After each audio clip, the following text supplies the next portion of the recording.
অনেক পথ ঘুরতে ঘুরতে বাবা লোকনাথ ত্রিপুরার দাউদকান্তি গ্রামে পৌঁছে গেলেন এবং সেখানে একটি গাছের নিচে বিশ্রামের জন্য বসলেন। এই গ্রামটিতে হিন্দু মুসলমান চাষিদের বাস ছিল। বাবা লোকনাথ এইখানেই নগ্ন দেহে অনাহারে কিছুদিন কাটালেন। মুখ দিয়ে তখন তার কোনো বাক্য বের হয় না, সেই জন্য তিনি কারোর সঙ্গে কথাও ঠিক বলতে পারেন না। একদিন একটি 10-12 বছরের মেয়ে চাষের ক্ষেতে আব্বার জন্য খাবার নিয়ে যাওয়ার সময় লক্ষ্য করল গাছের তলায় একজন সন্ন্যাসী বসে আছেন। তিনি কারোর সঙ্গে কোনো কথা বলেন না এবং কিছু খানও না। সন্ন্যাসীটিকে দেখে মেয়েটির মনে দয়া হলো। সে তার কাছে এসে পরিচয় জিজ্ঞাসা করল। বাবা লোকনাথ কেবল তার দিকে তাকিয়ে রইলেন, কিন্তু মুখ দিয়ে তার কোনোই কথা বের হলো না।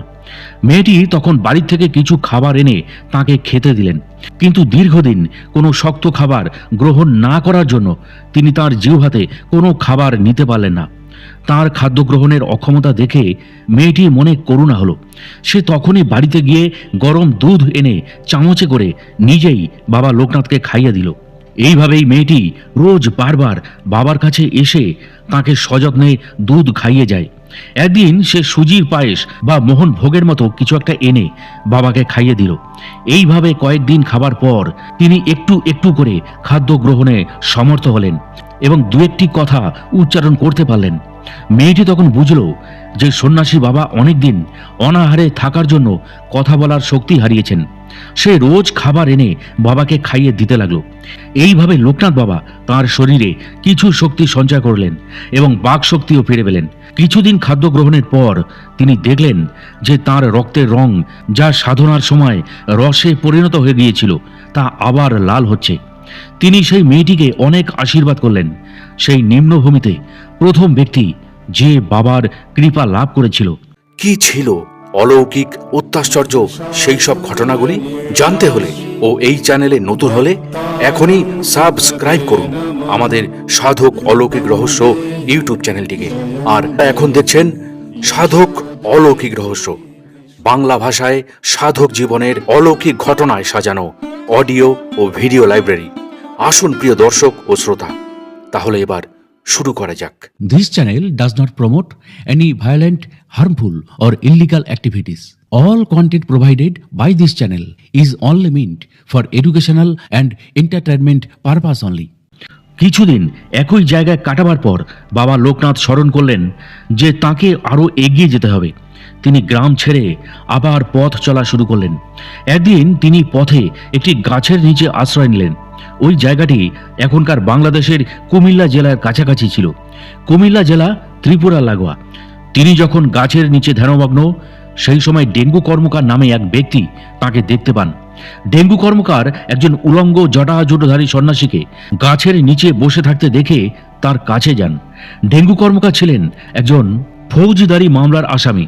প্রতিদিন তিনি ওই পথে উকিলের কাছে যাতায়াত করতেন। বাবা লোকনাথের উজ্জ্বল দেহের কান্তি ও অপলক চোখ দেখে তার মনে ভক্তিভাব উদয় হয় এবং তিনি লোকনাথ বাবার আশীর্বাদ নেওয়ার জন্য তার কাছে যান। তিনি বলেন, আমি ঢাকা জেলার নারায়ণগঞ্জ মহকুমার বারদি গ্রাম নিবাসী।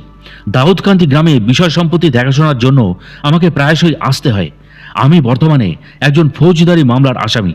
কিছু ব্যক্তি শত্রুতা করে আমাকে মিথ্যে মামলায় ফাঁসিয়েছে। আপনি আমায় আশীর্বাদ করুন যেন আমি এই মিথ্যে মামলা থেকে মুক্তি পাই। বাবা ধ্যানযোগে জানতে পারলেন যে ওই ব্যক্তি নির্দোষ। তিনি তখন তাকে অভয় বাণী দিলেন এবং বললেন, তুই বাড়ি যা, তোর কোনো ভয় নেই। আদালতে যাবার সঙ্গে সঙ্গেই তুই দেখবি তুই খালাস পেয়েছিস। এই অভয়বাণী শুনে ডেঙ্গু কর্মকার সেদিন বাড়ি ফিরে এলো। এরপর আদালতে রায়দানের নির্দিষ্ট দিনে অত্যন্ত আশঙ্কা নিয়ে ডেঙ্গু কর্মকার এজলাসে উপস্থিত হন। তার আশঙ্কা ছিল যে শেষ পর্যন্ত তিনি বুঝি হেরেই যাবেন এবং তার ফল নিশ্চিত জেল। কিন্তু প্রবল প্রতিকূল পরিস্থিতিতেও বিচার শেষে বিচারক ডেঙ্গু কর্মকারকে নির্দোষ সাব্যস্ত করে রায় দেওয়ায় তিনি তখন বেকসুর খালাস পেয়ে যান। ডেঙ্গু কর্মকার আনন্দে আত্মহারা হলেও তার মনে পড়ে যায় যে গাছের তলায় বসে থাকা সেই নাগা সন্ন্যাসীর কথা। তিনি আদালত থেকে বেরিয়েই দিকবিদিক জ্ঞান শূন্য হয়ে ছুটতে শুরু করেন সেই গাছ তলার দিকে। বাবা লোকনাথ তখন ধ্যানস্থ। তার পা দুটি জড়িয়ে ধরে ডেঙ্গু কর্মকার হাউ হাউ করে কাঁদতে শুরু করেন। বাবাকে কিছু জানতে হয় না, কারণ তিনি তো নিজেই সূক্ষ্মরূপ ধরে আদালতে তাকে নির্দোষ প্রমাণ করেছেন। ডেঙ্গু বলেন, এই খোলা আকাশের নিচে গাছতলায় আপনাকে রেখে আমি যাব না। আপনি দেবতা, মহাপুরুষ। আপনি বাড়দিতে আমার বাড়িতে চলুন, সেখানে আমার সেবায় আপনি থাকবেন। তা না হলে আমি আপনার এই শ্রীচরণেই পড়ে থাকব। বাবা লোকনাথ তাকে পা ছাড়তে বলে আবার ধ্যান অভিষ্ট হলেন। ধ্যান যোগেই তিনি জানতে পারলেন যে কর্মের জন্য তিনি পাহাড় থেকে নিম্নভূমিতে এসেছেন সেই কর্মস্থল হল বার্দি। সেখানেই তিনি দেখা পাবেন তার পরম গুরু আচার্য ভগবান গাঙ্গুলির বর্তমান জন্মের শরীর। মা কমলা দেবীও বর্তমান জন্মেই সেখানে আছেন। আজ তাঁর প্রতিশ্রুতি রক্ষার সময় এসছে। গুরু নির্দেশিত লোকশিক্ষা ও সমাজ সংস্কারের কাজও সেখান থেকেই তিনি শুরু করবেন। এই সব ভেবে ঈশ্বরের ঐকান্তিক ইচ্ছায় তিনি ডেঙ্গু কর্মকারের প্রস্তাবে সেদিন সম্মত হলেন। ঢাকা জেলার মেঘনা নদীর তীরে নারায়ণগঞ্জ মহকুমায় বার্দি ছিল এক বর্ধিষ্ণু গ্রাম। এই অঞ্চলটি ব্রহ্মপুত্র নদের পূর্ব তীরে অবস্থিত ছিল। ব্রহ্মপুত্র নদের এই পূর্ব তীর সোনার গাঁ নামে প্রসিদ্ধ। সেই সময় সোনার গাঁ হিন্দু রাজাদের রাজধানী ছিল। জলযান এই অঞ্চলের মুখ্য যাতায়াতের মাধ্যম ছিল। আনুমানিক বাংলা 1273 সালে বাবা লোকনাথ বার্দি গ্রামে পদার্পণ করেন। ওই সময় তার বয়স ছিল আনুমানিক 133 বছর। প্রথম যখন বাবা লোকনাথ ব্রহ্মচারী বার্দিতে পদার্পণ করেছিলেন, তখন বার্দিবাসী প্রত্যক্ষ করেছিল এক দীর্ঘদেহী আজানুলম্বিত বাহু, ভূতল স্পর্শী বিশাল জটা ও শ্বেত শুভ্র শস্ত্রু সমন্বিত এক মহাপুরুষকে, যার 2 হাত ও পায়ে ছিল বড় বড় নখ, যার দৃষ্টি ছিল পলকহীন। দীর্ঘ কয়েক দশক বরফের দেশে অবস্থানের জন্য তার গায়ের চামড়া ছিল সাদা। তখনকার দিনে গ্রামে হিন্দু মুসলমান সমাজ ছিল ভীষণ রকম রক্ষণশীল। ডেঙ্গু কর্মকার এই মহাপুরুষের অলৌকিক শক্তির পরিচয় পেলেও গোঁড়া রক্ষণশীল হিন্দু মুসলমান সমাজ নগ্নদেহী সাধুকে প্রথমে কিন্তু সুনজরে দেখেননি। ডেঙ্গু কর্মকারের পরিবারের লোকেরাও এই নগ্ন সন্ন্যাসীর দর্শনে কিন্তু খুশি হননি। সেই জন্য প্রথমে বাবা লোকনাথ ডেঙ্গু কর্মকারের বাড়িতে রাখা একটি জীর্ণ নৌকার ছইয়ের নিচে আশ্রয় নিয়েছিলেন। ব্রহ্মজ্ঞানী বাবা লোকনাথের মধ্যে স্ত্রী পুরুষ কোনো ভেদাভেদ জ্ঞানই ছিল না। তার কাছে বস্ত্র ও বিবস্ত্রর মধ্যে কোনো পার্থক্যই ছিল না। কিন্তু ডেঙ্গু কর্মকারের বাড়ির লোকেরা ও গ্রামের লোকেরা এই উলঙ্গ সাধু দেখে খুবই বিরক্ত হতেন। গ্রামের রাস্তায় দেখতে পেলে তার প্রতি সকলে কটূক্তি করত এবং ছোট ছোট ছেলেমেয়েরা তাকে পাগল মনে করে ঢিল ছুঁড়ত। বাবা শুধু তাদের প্রতি নীরবে করুণা দৃষ্টি নিক্ষেপ করতেন। যখন গ্রামের ছেলেরা তাকে পাগল বলে তাড়া করত, তিনি তখন হালকা হেসে তাদের প্রতি করুণা দৃষ্টি দিয়ে দাঁড়িয়ে থাকতেন। ডেঙ্গু কর্মকারের সন্তানরা বাবা লোকনাথের আগমনে একদমই খুশি হতে পারেনি। ডেঙ্গু কর্মকার একজন নগ্ন পাগলপ্রায় সাধুকে বাড়িতে এনেছেন দেখে তার পরিবারও আপত্তি জানিয়েছিলেন। কিন্তু ডেঙ্গু কর্মকার যখন তার স্ত্রীর কাছে মামলায় খালাস পাওয়ার কথা বললেন, তখন তিনি আর আপত্তি করেননি। তিনি বুঝেছিলেন নিশ্চয়ই এই সাধুর কোনো অলৌকিক ক্ষমতা আছে। কিন্তু গ্রামবাসী ও গ্রামের অন্যান্য ব্রাহ্মণদের মনে এই সাধুকে নিয়েছিল অনেক দ্বিধা। তারা প্রশ্ন করল, যদি এই সাধু ব্রাহ্মণ হবেন তবে তার যজ্ঞের পৈতে কোথায়? তিনি যে সত্যই ব্রাহ্মণ তার প্রমাণ কি? এক রাশ জটা জুটো ও দাড়ি নিয়ে বিবস্ত্র হয়ে যোগাসনে বসে থাকলেই তো আর সাধু হওয়া যায় না। এই লোকটি কোনো ভণ্ড তপস্বী হতে পারে। অনেকে তাকে বিকৃত মস্তিষ্কের মানুষ বলে মনে করল।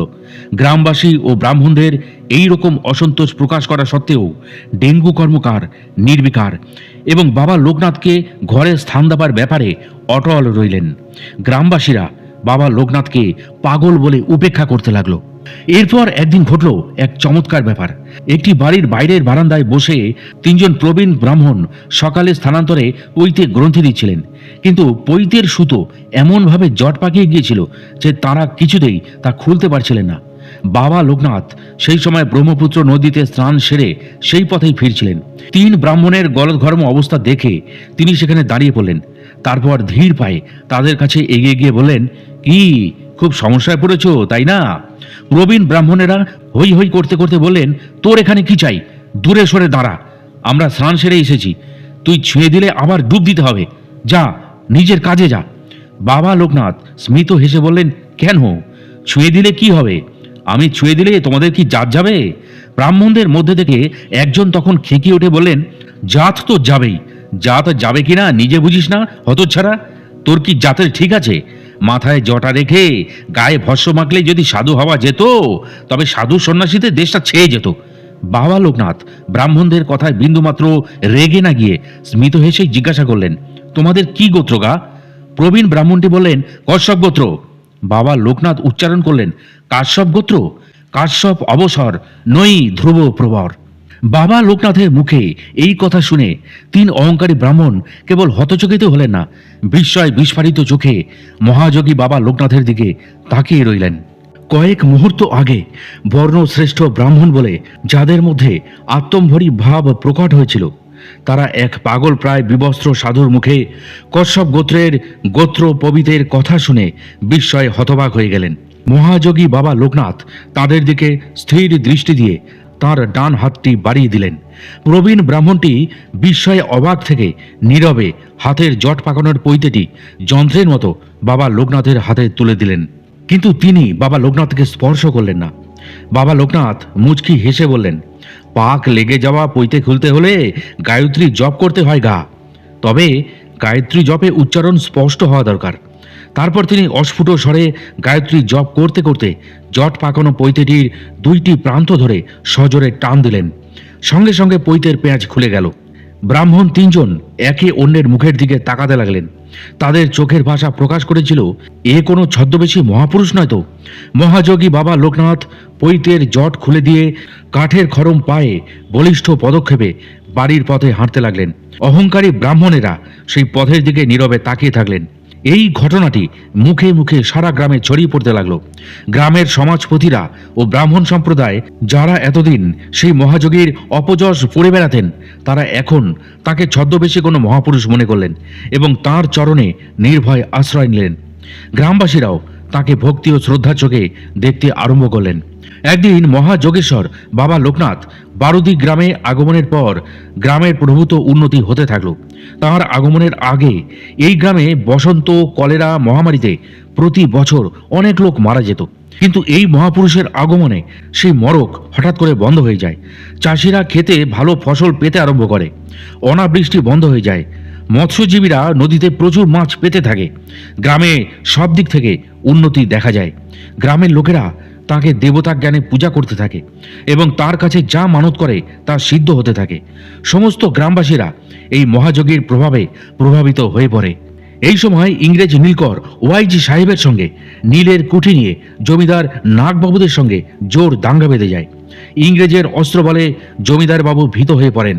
তখন তার কানে তাঁরই গ্রামের বসবাসকারী এক মহাযোগীর কথা যায়। তিনি জানতে পারেন এই মহাযোগী একজন অলৌকিক ক্ষমতা সম্পন্ন মহাপুরুষ। জমিদার নাগবাবু তখন সেই মহাপুরুষের শরণাপন্ন হলেন। মহাযোগেশ্বর তাকে অভয় দিলেন। বাবা লোকনাথের আশীর্বাদে জমিদারেরা জব্দ হলো এবং ওয়াইজি সাহেবের নীলকুঠি উঠে গেল। এই ঘটনার পর বারদির জমিদার নাগবাবুদের বাবা লোকনাথের ওপর ভক্তি শ্রদ্ধা বৃদ্ধি পায়। তারা নিয়মিত বাবার কাছে যাতায়াত শুরু করেন। এই ঘটনার কিছুদিনের মধ্যে ডেঙ্গু কর্মকারের মৃত্যু হয়। তার ছেলেরা কোনোদিনই বাবা লোকনাথের বাড়িতে অবস্থানকে ভালো চোখে দেখেনি, কিন্তু বাবা ডেঙ্গু কর্মকারের ভয়ে কোনোদিন কিছু বলতেও পারেনি। তাদের আশঙ্কা ছিল যে এই সন্ন্যাসী যদি এখানে কোনো আশ্রম গড়ে তোলে তবে তাদের ভাগের অনেকটা জমি হাতছাড়া হয়ে যাবে। তাই তারা বাবার অনুপস্থিতিতে বাড়ির মেয়েদের অসুবিধার কারণ জানিয়ে তাকে অন্যত্র চলে যেতে বলে। বাবা তাদের বলেন, আমি সন্ন্যাসী, এই বাড়ি ছেড়ে যেতে আমার কোনো আপত্তি নেই, তবে তোমাদের কিসে ভালো হয় কিসে মঙ্গল হয় তোমরা বোঝনি। বাবা লোকনাথ কর্মকার বাড়ি ছেড়ে চলে যাবেন এই কথা গ্রামে প্রচার হয়ে যায়। সেই কথা ক্রমে জমিদার নাগবাবুদের কানে যায়। তিনি তৎক্ষণাৎ মহাযোগীর দর্শনে এসে তার কাছে নিবেদন করেন যে তাদের জায়গায় বাবার জন্য তিনি একটি আশ্রম গড়ে দিতে আগ্রহী। তিনি বাবার কাছে প্রার্থনা করেন যে তাঁর এই প্রস্তাবে তিনি যেন রাজি হন। কিন্তু লোকনাথ বাবা বললেন, আমি সন্ন্যাসী, তোমাকে খাজনা কোথা থেকে দেব? যদি তোমরা আমাকে এমন কোনো জায়গা দিতে পারো যেখানে কোনো খাজনা দিতে হবে না, তবে আমি সেখানে আশ্রম করতে পারি। যখন জমিদার নাগবাবু বললেন, গ্রামের পূর্ব দিকে শ্মশানের কাছে একটি পতিত জমি আছে, সেখানে সব দাহ হয় বলে কোনো খাজনা দিতে হয় না, আমি সেই জায়গায় আপনাকে আশ্রম বানিয়ে দেব। বাবা লোকনাথ জমিদারের এই প্রস্তাবে রাজি হলেন। বারদির নাগবাবু শ্মশান সংলগ্ন জমিতে বাবা লোকনাথের জন্য আশ্রম বানিয়ে বাবার আসন ঘর তিনি নিজের হাতে ছনের চাল দিয়ে তৈরি করেন। এই আশ্রমে বাবার আসন ঘরের বাইরে বড় উঠোন ছিল এবং সোজাসুজি কয়েকটি বেল গাছ ছিল। বাবা লোকনাথ ডেঙ্গু কর্মকারের বাড়ি ত্যাগ করে এই আশ্রমেই তার বারদে লীলা করেছিলেন। ঈশ্বরকোটির মহাপুরুষ বলেই মহাযোগী বাবা লোকনাথ লোকালয় আবির্ভূত হয়ে লোকশিক্ষা ও সমাজ সংস্কারের কাজে নিজেকে নিযুক্ত করেছিলেন। জীবকোটির সিদ্ধ মহাপুরুষরা ব্রহ্ম দর্শনের পর ব্রহ্মলীন হয়ে থাকেন। তারা সাধারণত নিম্নভূমিতে প্রবেশ করে না। ঈশ্বরকোটির মহাপুরুষ রূপে মহাযোগী বাবা লোকনাথের প্রকৃত আত্মপ্রকাশ ঘটে বারদির এই আশ্রমে। এইরূপ মহাপুরুষ নিজেরাই স্বয়ং আত্মপ্রকাশ ঘটান। তারা স্বেচ্ছায় প্রকাশ না করলে কেউ তাদের নাগাল পায় না। বাবা নিজেও বলেছেন, আমি নিজে ধরা না দিলে আমায় ধরতে পারে কার বাপের সাধ্যি। এতদিনে বাবা বস্ত্র ধারণ করা শুরু করেছেন। একই বস্ত্রে শরীর ঢাকা থাকত। বারদির এই আশ্রম যেদিন প্রতিষ্ঠা হলো সেদিন উঠোনে উপস্থিত গ্রামবাসীদের বাবা সেবা করেছিলেন। সেদিন জমিদার নাগবাবুদের পরিবারবর্গ উপস্থিত ছিল। উঠোনে যখন কলাপাতায় ভোগ পরিবেশন করা হচ্ছে তখন বাবা দেখতে পেলেন এক কোণে একজন সাদা থান পরিহিতা মহিলা বসে আছেন। তাকে খাদ্য পরিবেশন করা হয়েছে। বাবা স্মিত হাসে তার সামনে গিয়ে জিজ্ঞাসা করলেন, মা, তুমি কোথা থেকে এসেছো? সেই মহিলা বললেন, আমি গোয়ালিনী, আমার গরু আছে, কাছেই থাকি, দুধ বিক্রি করেই আমার দিন চলে। বাবা লোকনাথ দিব্য দৃষ্টিতে এই গোয়ালিনী মায়ের মধ্যে তার মা কমলা দেবীকে চিনতে পারলেন। পূর্বজন্মে এই গোয়ালিনী মাই ছিলেন তার জন্মদাত্রী। পৈতের সময় দণ্ডিঘরে তিনি মাকে কথা দিয়েছিলেন পরজন্মে আবার তাকে পুত্ররূপে দেখা দেবেন। এখন সেই সময় চলে এসছে। তিনি গোয়ালিনী মাকে বললেন রোজ তাকে দুধ খাওয়াতে। বারদির এই আশ্রম থেকেই মহাযোগী বাবা লোকনাথ ব্রহ্মচারীর ধরাধামে লীলা সারা বিশ্বে ছড়িয়ে পড়েছিল। ডেঙ্গু কর্মকারের পরিবারে যারা এতদিন বাবাকে চরম অসম্মান ও অবজ্ঞা করে বিতাড়িত করেছিল, অল্প কিছুকালের মধ্যেই সেই পরিবারে চরম সংকট উপস্থিত হয়। গোটা সংসারটাই ধনমানে বিনষ্ট হয়ে যায়। অবশেষে মাত্র দুজন মানুষ জীবিত থাকে। যে বাড়ি থেকে একজন ঈশ্বরকোটি ব্রহ্মজ্ঞ মহাযোগীকে বিতাড়িত করা হয় সেখানে কি ঈশ্বর অবস্থান করতে পারেন?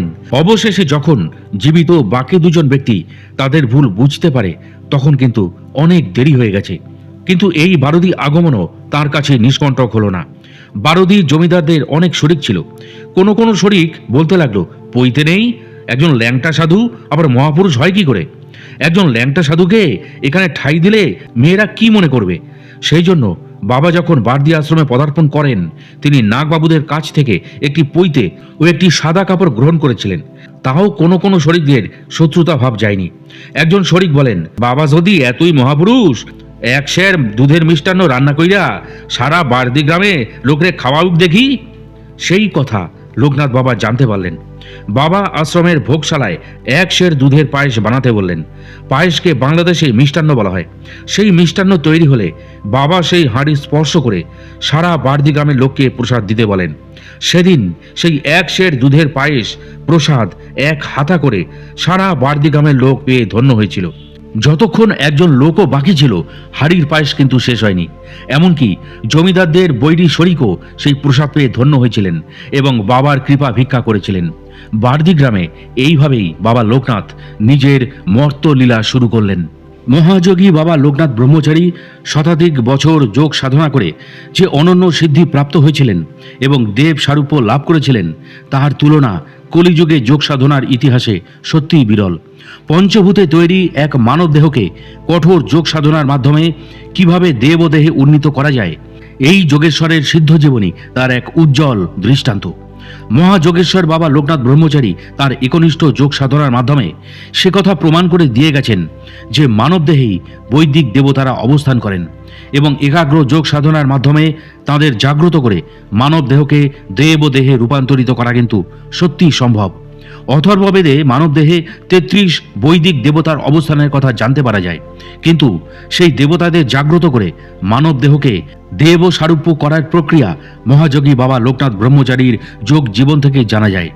বাবা লোকনাথ তার সিদ্ধির প্রকাশ ঘটিয়ে বারদিতে প্রায় 26 বছর বিভিন্ন লীলার মাধ্যমে লোকশিক্ষা ও সমাজ সংস্কারের কাজ করে গেছেন এবং দেবলোক থেকে এখনও তার সেই অনন্য সিদ্ধির বলে ভক্তরা কিন্তু কৃপা পেয়েই চলেছেন।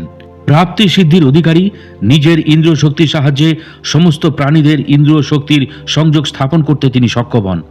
এই জন্য এই সিদ্ধির অধিকারী সাধক বিনা বাক্য ব্যয়ে অন্য প্রাণীদের মনের ভাব বুঝতে পারতেন এবং বাক্য দ্বারা ও ব্যবহারে নিজের মনের ভাব অন্য প্রাণীদের মনে প্রতিষ্ঠিত করতে পারতেন।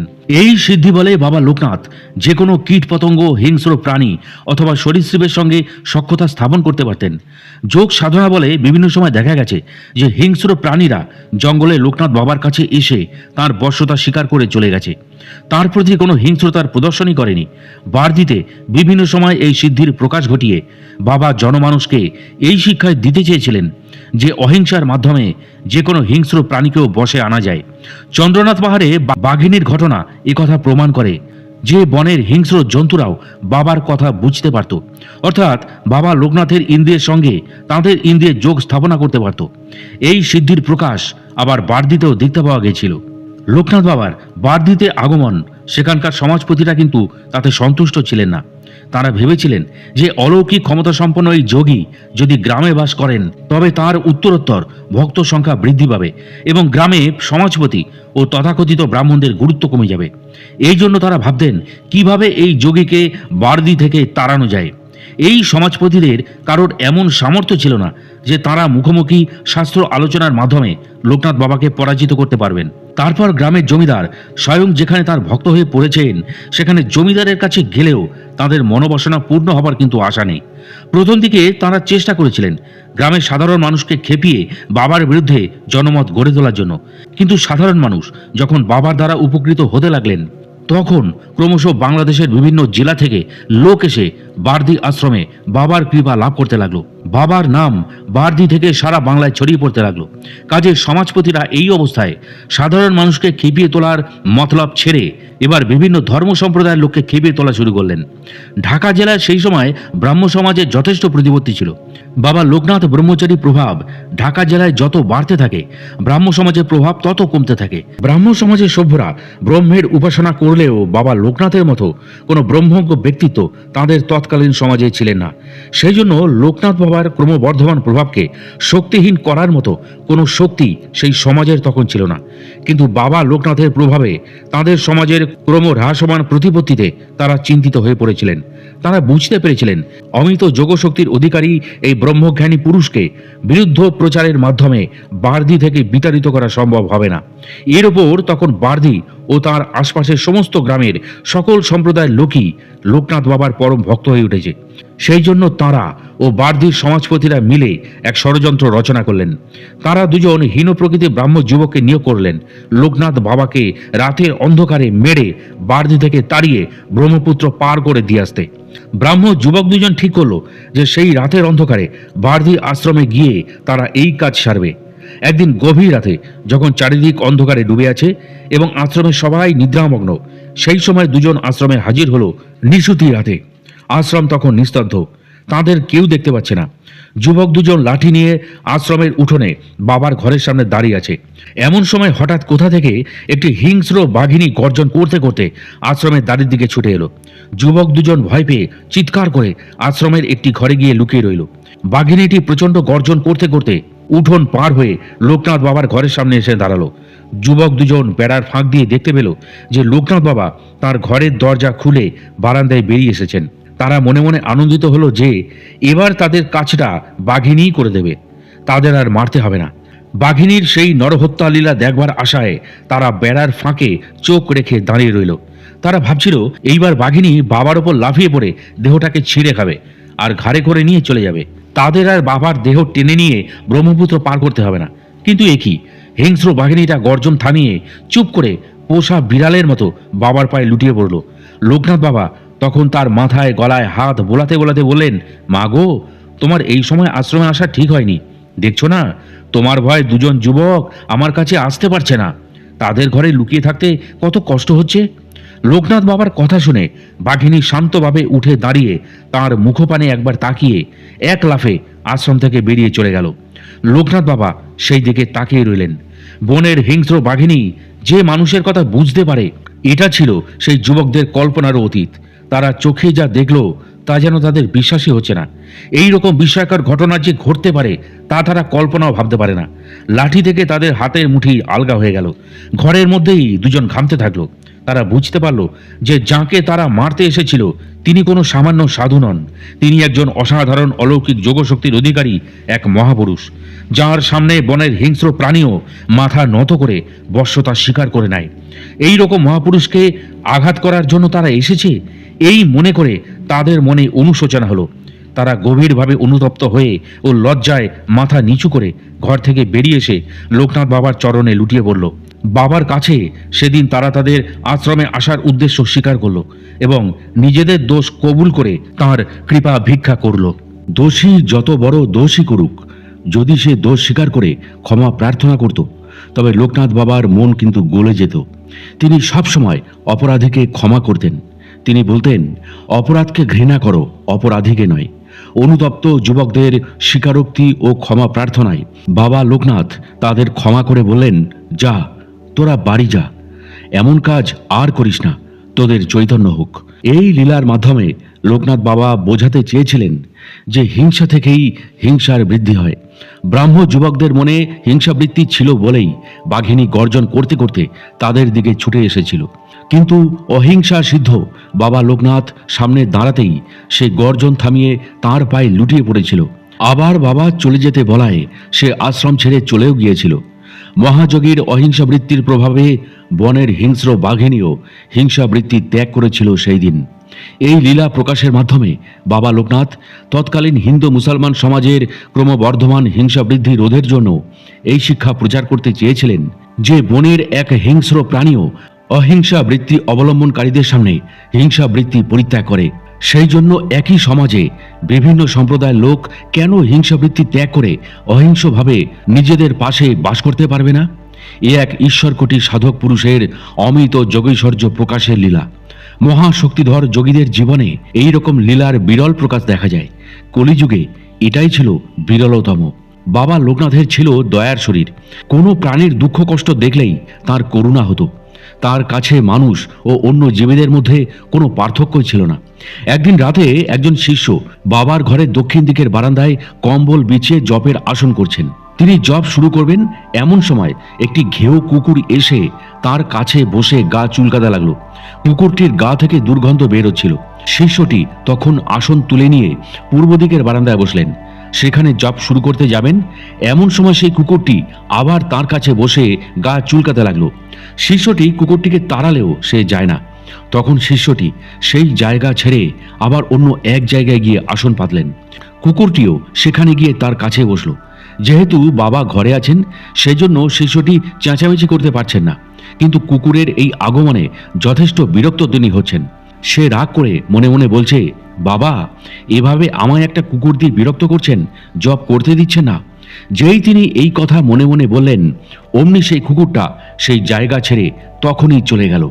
শিষ্যটি তারপর শান্ত হয়ে জপ করতে বসলেন, কিন্তু কিছুতেই জপে একাগ্র হতে পারলেন না। সারাটা রাত তার অস্থিরতার মধ্য দিয়ে কাটল। পরদিন ভোরবেলায় লোকনাথ বাবা দরজা খুলে শিষ্যটিকে বললেন, রাতে তোকে মশা কামড়াচ্ছিল নাকি রে? শিষ্যটি উত্তর দিলেন, না বাবা, মশা নয়, একটা ঘেউ কুকুর আমাকে বড় জ্বালাতন করেছে। আমি যেখানে জপ করতে বসি সেখানেই আমার কাছে বসে গা চুলকায়। কুকুরটার শরীরে দুর্গন্ধে আমার খুব অস্বস্তি হচ্ছিল। এই কথা শুনে লোকনাথ বাবা শিষ্যটিকে বললেন, তুই ওকে ঘৃণা করছিস কেন? ওকে ঘৃণা করার কোনো অধিকার তোর নেই। তোর অসুবিধা হলে তাড়িয়ে দিবি। যদি সে না যায় তবে তোকেই সরে যেতে হবে। আমার কথাটা মনে রাখিস। সামান্য একটা ঘেউ কুকুরের প্রতি বাবার এমন অসীম করুণা দেখে শিষ্যটি একেবারে হতবাক হয়ে গেলেন। বারদি আশ্রমে প্রতিদিন আহারের সময় লোকনাথ বাবা উঠোনে এসে আয় আয় বলে ডাক দিতেন। তখন কত পশু পাখি কীট পতঙ্গ এসে উঠোনে হাজির হতো। আশ্রমের গাছের ডালে ডালে পাখিরা এসে কলরব করত। কখনো পাখিরা বাবার জটায় কাঁধে বসে বিচিত্র সুরে কলরব করত। লোকনাথ বাবা তাদের ভাষা বুঝতেন। আনন্দের সঙ্গে নিজের হাতে তাদের খাইয়ে দিতেন। ছোট ছোট পিঁপড়ের শাড়িতে মিছরির গুঁড়ো ছড়িয়ে দিতেন। তখন তার মুখে এক প্রশান্তি বিরাজ করত। যতক্ষণ পর্যন্ত না পাখি কীটপতঙ্গ খেয়ে নিরাপদে আশ্রম ছেড়ে চলে যেত, বাবা সেখানেই বসে থাকতেন। তার কাছে শিষ্যদের আহার ও পশু পাখি কীটপতঙ্গদের আহার সমান গুরুত্বপূর্ণ ছিল। কোনো মানুষ না খেতে পেয়ে মরে গেলেও কোনো ক্ষমতাশালী মানুষেরও আজকাল আর মনে দাগ কাটে না। কিন্তু একটি পাখি বা কীটও যদি আশ্রম থেকে না খেয়ে যেত, লোকনাথ বাবার মন তাদের জন্য কাঁদত। যোগ সাধনায় সমদর্শী বলতে কি বোঝায় বাবার এই আচরণ থেকে তা অবশ্যই আমরা বুঝতে পারি। একদিন জমিদার বাবু আশ্রমে এসে হাজির হলেন। সাধারণত তিনি এলে সোজা বাবার ঘরে গিয়ে বসতেন। তিনি লোকনাথ বাবার ঘরের দিকে এগিয়ে যেতেই ভিতর থেকে অন্তর্যামী বাবা বলে উঠলেন, বাবা অরুণ, এখন ঘরে আসবি নে, আমার পরিবার খাচ্ছে, খাওয়া হয়ে গেলে ঢুকবি। বাবার এই কথায় নাগমশাই আশ্চর্য হয়ে গেলেন। ভাবতে লাগলেন যে বাবার পরিবার এখানে কোথা থেকে এলো। পরে ভাবলেন বোধহয় কোনো কুলবধূ বাবাকে দর্শন করতে এসেছেন, এখন বাবার প্রসাদ পাচ্ছেন। তিনি বাবার আদেশ মতো বারান্দায় বসে অপেক্ষা করতে লাগলেন। দেখতে দেখতে 2 ঘন্টা সময় পার হয়ে গেল, কিন্তু তখনও বাবা দরজা খুলে বাইরে এলেন না। ঘরের মধ্য থেকে কোনো কথাও তখন শোনা যাচ্ছে না। নাগমশাই ভিতর থেকে কোনো কথা শুনতে না পেয়ে বেড়ার ফাঁক দিয়ে উঁকি মেরে দেখলেন, কিন্তু ঘরে কোনো লোক তার চোখে এলো না। এমন সময় বাবা ঘরের দরজা খুলে বললেন, বাবা অরুণ, এবার তুই ঘরের ভিতর আসতে পারিস। নাগবাবু ঘরে ঢুকে লোকনাথ বাবাকে প্রণাম করলেন, কিন্তু অন্য কোনো ব্যক্তিকে দেখতে পেলেন না। নিজের কৌতূহল চেপে না রাখতে পেরে তিনি লোকনাথ বাবার কাছে নিবেদন করলেন, ব্রহ্মচারী বাবা, আপনি তখন আমায় বললেন আপনার পরিবার খাচ্ছে, কিন্তু কই, ঘরে তো কাউকে দেখছি না। নাগমশাইয়ের এই কথা শুনে হাসতে হাসতে লোকনাথ বাবা বললেন, ওই দেখ, আমার পরিবার কেমন খেয়ে খুশি মনে চলে যাচ্ছে। বাবার কথা শুনে নাগমশাই দেখলেন একদল পিঁপড়ে সার বেঁধে ঘরের ভিতর থেকে বাইরে চলে যাচ্ছে। নাগবাবু এতক্ষণে বুঝলেন করুণাময় বাবা নির্জনে ঘরের মধ্যে বসে নিজের হাতে পিঁপড়েদের মিছরির গুঁড়ো খাওয়াচ্ছিলেন, এবং যতক্ষণ পর্যন্ত তাদের খাওয়া শেষ না হয় তিনি নিজে তাদের পাহারা দিচ্ছিলেন।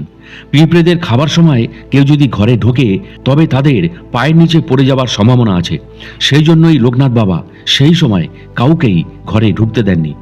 জমিদার নাগমশাই ভাবতে লাগলেন, পিঁপড়ের মতো এত ক্ষুদ্র জীবের প্রতিও লোকনাথ বাবার কত ভালোবাসা, কত করুণা, কত মমতা। মানুষ পিঁপড়ে দেখলেই তাদের মেরে ফেলার ওষুধ খোঁজে, কিন্তু হিংসা ত্যাগ করে কেবল মমতা ভরা ভালোবাসা দিয়ে পিঁপড়েদের মতো ক্ষুদ্রাতি ক্ষুদ্র জীবকেও আপন করে নেওয়া যায়। তিনি আরও শিক্ষা গ্রহণ করলেন যে পিঁপড়েদের মতো এত ক্ষুদ্র প্রাণীর জন্যেও লোকনাথ বাবা জমিদারকে বাইরে বসে থাকতে আদেশ করেছিলেন। এই আচরণ দিয়ে লোকনাথ বাবা এই শিক্ষা দিলেন যে কোনো বড় মানুষ দেখলেই ছোটকে দূরে সরিয়ে দেওয়া উচিত নয়। আদর্শ মানুষের কাছে বড় ছোট সমান হওয়া উচিত। একদিন বারদি স্কুলের পণ্ডিত বিপিন বিহারী সরকার মশাই ব্রহ্মচারী বাবার দর্শনে আসেন। তিনি লোকনাথ বাবার ঘরের বাইরে তার সঙ্গে কথাবার্তা বলতে থাকেন। একসময় আশ্রমের এক গাছের ডালে বসে একটি কাক কর্কশ স্বরে কা কা করে ডাকতে থাকে। কাকের কর্কশ ডাকে কথাবার্তায় ব্যাঘাত ঘটায়। বিপিন বিহারী বাবু একটি ঢিল ছুঁড়ে কাকটাকে তাড়িয়ে দিয়ে আবার কথা বলতে থাকেন, কিন্তু কাকটা আবার ফিরে এসে একইভাবে কর্কশ স্বরে ডাকতে থাকে। বিপিন বিহারী বাবু আবারও ঢিল ছুঁড়ে কাকটিকে তাড়িয়ে দেন। তখন বাবা লোকনাথ পণ্ডিত বিপিন বিহারী বাবুকে বলেন, কাকের ডাক তোর কাছে কর্কশ লাগছে, তাই তুই ওকে বারবার ঢিল ছুঁড়ে তাড়িয়ে দিচ্ছিস, কিন্তু দেখ, তোর কথাও আমার কানে তেমন কর্কশ লাগছে, কিন্তু আমি তোকে তাড়িয়ে দিচ্ছি না। এই কথা শুনে পণ্ডিত মশাই খুবই লজ্জিত হয়ে গেলেন। ব্রহ্মজ্ঞানী বাবা লোকনাথ এই কথার মাধ্যমে পণ্ডিত মশাইকে এই শিক্ষা দিলেন যে জগৎ সংসারে সব প্রাণী ঈশ্বরের সৃষ্টি, তাদের কাউকে ঘৃণা করার অধিকার আমাদের কারণ নেই। ঈশ্বরের সৃষ্ট কোনো জীব বা বস্তু যদি কারোর কাছে কুৎসিত বা অপ্রিয় বলে মনে হয়, তাহলেও ঈশ্বরের সৃষ্টিকে অনাদর বা মহাপাপ করা হয়।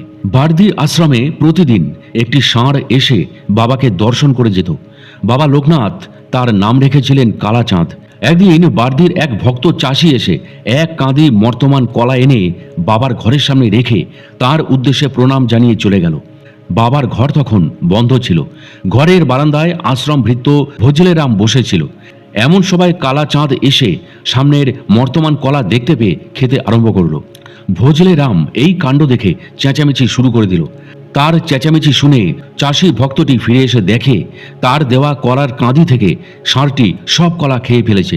সে দৌড়ে এসে ওর মুখের সামনে থেকে কিছু কলা বাঁচিয়ে সরিয়ে রাখল।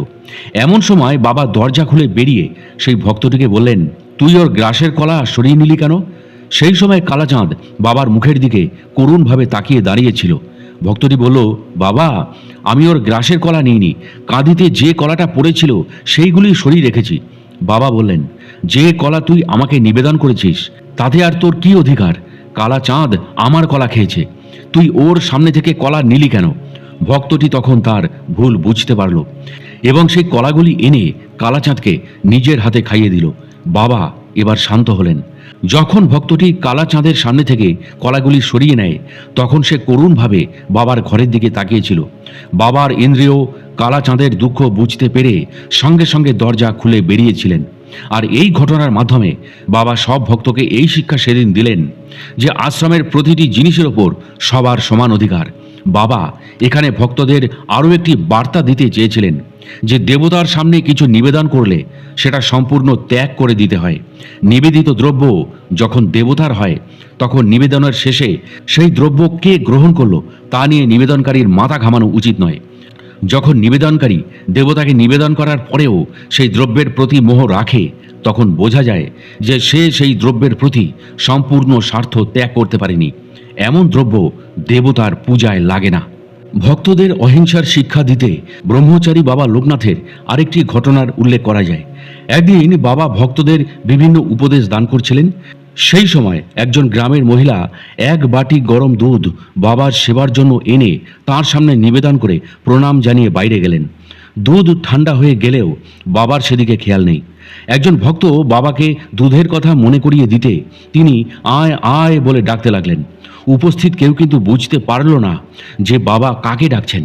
কিছুক্ষণ পর সবাই আশ্চর্য হয়ে দেখল বিশাল বড় একটা কেউটে সাপ বাইরে থেকে বাবার দুধের বাটির দিকে আসছে। সকলে ভীত হয়ে সরে বসল।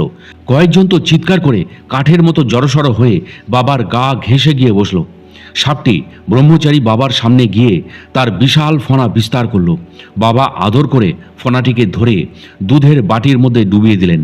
বাটির দুধ পান করা হয়ে গেলে সে আবার বাবার সামনে ফণা বিস্তার করল। তখন বাবা তাকে বললেন, এখন চলে যা। বলা মাত্রই সাপটি ফণা নামিয়ে যে পথে এসেছিল সেই পথেই চলে গেল। নিঃশব্দে এতক্ষণ উপস্থিত ভক্তরা এই শ্বাসরুদ্ধকারী ঘটনা দেখেছিলেন। সাপটি চলে গেলে বাবা দুধের বাটি থেকে একটু সর নিয়ে নিজের মুখে দিলেন। তারপর বর্ধমানের এক ভক্তকে বললেন, নে প্রসাদ নে। সেই ভক্তর নাম ছিল গৌর গোপাল রায়। গৌর গোপাল রায় ছিলেন পেশায় একজন দারোগা এবং ভোলাগিরি বাবার শিষ্য ছিলেন। গৌরবাবু বিষাক্ত সাপের মুখ দেওয়া দুধ নিতে ইতস্তত করছিলেন। বাবা তখন বললেন, ইতস্তত করছিস কেন রে? নে নে, কোনো ভয় নেই। গৌরবাবু তখন মনের সব দ্বিধা ঝেড়ে ফেলে মহাপুরুষ লোকনাথের প্রসাদ মনে করে ভক্তি ভরে তা গ্রহণ করলেন।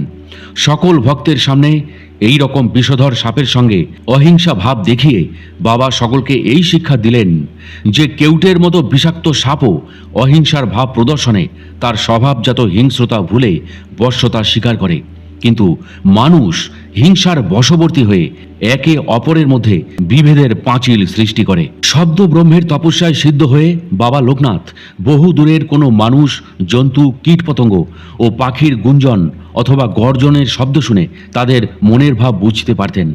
একজন ব্রহ্মজ্ঞ মহাপুরুষের শরণপথে সমস্ত জগৎ সংসার থাকে।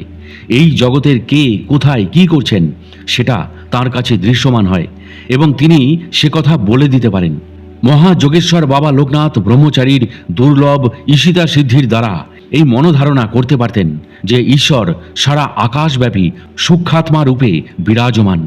ঈশ্বরের সেই আকাশ মূর্তির ধ্যান মন্ত্র হচ্ছে ওম আকাশ মূর্তয়ে নমঃ। ঈশ্বরের সেই আকাশ মূর্তির মধ্যে নিয়ত সেই হংস শব্দ ধ্বনিত হচ্ছে, তা ব্রহ্মচারী বাবা শুনতে পেতেন। সেই জন্যই তিনি সমস্ত জীবের হৃদয়ের আকাশে হংসনাদ ও দূরবর্তী অসংখ্য প্রাণীর স্ফুট অস্ফুট সমস্ত ধ্বনি শুনে তাদের ব্যক্ত অব্যক্ত সব কথা বুঝতে পারতেন। এই জন্য বিপদে পড়ে কোনো লোক লোকনাথ বাবার শরণাপন্ন হয়ে প্রার্থনা করলে আজও সেই প্রার্থনার ধ্বনি তিনি শুনতে পান এবং তখনও শুনতে পেতেন এবং ভক্তদের তার সাথে সাথে কৃপা করতেন এবং এখনও করেন। এই বিশ্লেষণ থেকে আমরা বুঝতে পারি যে দূর শ্রবণ ও দর্শন সিদ্ধি কোনো সামান্য সিদ্ধি নয়, এটি একটি বিরলতম সিদ্ধি, যার ফল আজও তার অগণিত ভক্ত সারা পৃথিবী জুড়ে পেয়ে চলেছেন। একদিন ঢাকার একজন পুলিশ ইন্সপেক্টর কালীকান্ত নন্দী এবং ঢাকার জগন্নাথ কলেজের সুপারিনটেন্ডেন্ট অনাথ বন্ধু মল্লিক বাবাকে দর্শনের জন্য বারদি আশ্রমে আসেন। তারা ঢাকায় ব্রহ্মচারী বাবা সম্বন্ধে অনেক কথা শুনেছিলেন। তাদের মনে ইচ্ছা হলো একবার স্বচক্ষে দর্শন করে যাচাই করতে যে ব্রহ্মচারী বাবা কত বড় অলৌকিক ক্ষমতা সম্পন্ন মহাপুরুষ। যেদিন তারা বারদি আশ্রমে আসলেন তখন আশ্রমটি ভক্ত সমাগমে পরিপূর্ণ। অনেক লোক তাদের রোগ সারাবার জন্য ব্রহ্মচারী বাবার শরণাপন্ন হয়েছেন। এই দুই ব্যক্তিও বাবাকে দূরে বসে দেখতে লাগলেন। তারপর যখন প্রসাদ বিতরণের সময় হলো তখন এই দুজন আশ্রমের উঠোনে একসঙ্গে প্রসাদ নিতে বসলেন। প্রসাদ খেতে খেতে একজন আরেকজনকে বললেন, ব্রহ্মচারী বাবার যে অলৌকিক ক্ষমতা আছে তা বোঝার জন্য একটা পরীক্ষা করলে হয়। তারা শহরের শিক্ষিত ব্যক্তি, গ্রামের লোকেদের কথায় কাউকে অলৌকিক শক্তির অধিকারী মহাপুরুষ বলে কিভাবে মেনে নিতে পারেন? তাদের একজন অন্যজনকে বললেন, দেখো, এখন কাঁঠালের সময় নয়। এই অকালে বাবা যদি আমাদের পাকা কাঁঠাল খাওয়াতে পারেন তবে বুঝবো প্রকৃতই তার অলৌকিক শক্তি আছে। তাদের এই কথা নিজেদের মধ্যেই হচ্ছিল, অন্য কেউ কিন্তু সেই কথা শুনতে পায়নি বা তারাও বাবার কাছে গিয়ে এই ইচ্ছা প্রকাশ করেননি। কিন্তু লোকনাথ বাবা ঘরের ভিতর নিজের আসনে বসে আশ্রমের চারিদিকের সব কিছু দেখতে পেতেন এবং সবার বক্ত অব্যক্ত কথাও শুনতে পেতেন। এই দুই শহুর ব্যক্তি তাদের গোপন ইচ্ছা মনে নিয়েই বসেছিলেন।